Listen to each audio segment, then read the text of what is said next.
Hello, everyone. What you're looking at is the Watts Towers. The man who created these towers was named Simon Rodia. He was born in Italy back in 1879.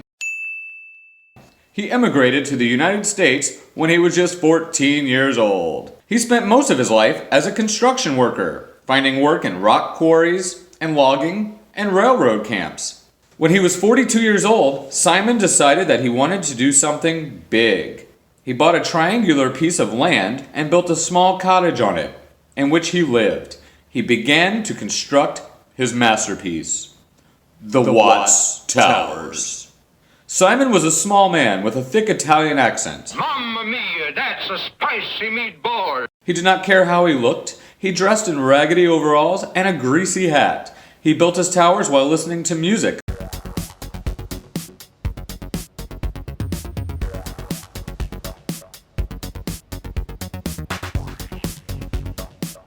And without using any machines, scaffolding, bolts, rivets, welds, or drawing board designs. He did it all from inside of his noggin.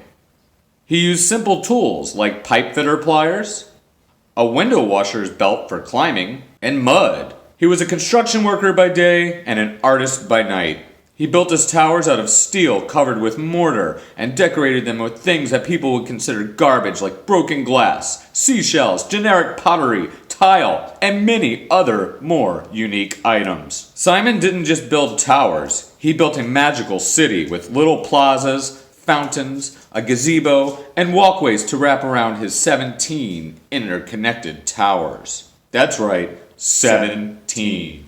The tallest tower is 99 1/2 feet tall. He built his towers with lots of triangles, which he thought was the strongest shape. And guess what? He's pretty correct on that. In 1955, Simon deeded his property to a neighbor and retired to another city in California to be near his family.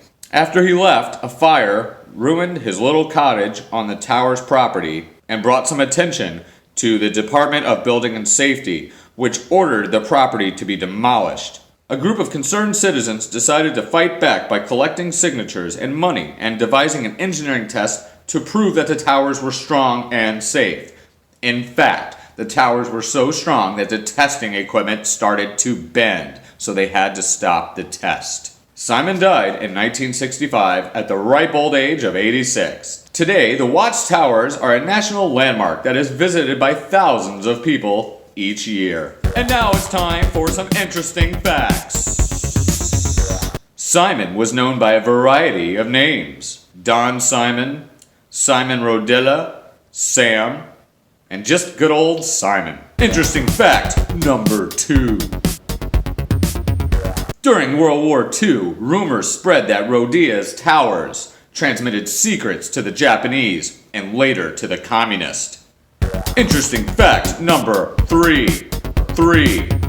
A photo of Simon Rodia is on the cover of the Beatles album, Sgt. Pepper's Lonely Hearts Club Band, 1967.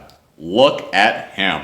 And that's all we have about the Watts Towers. I hope you enjoyed. Tune in next time.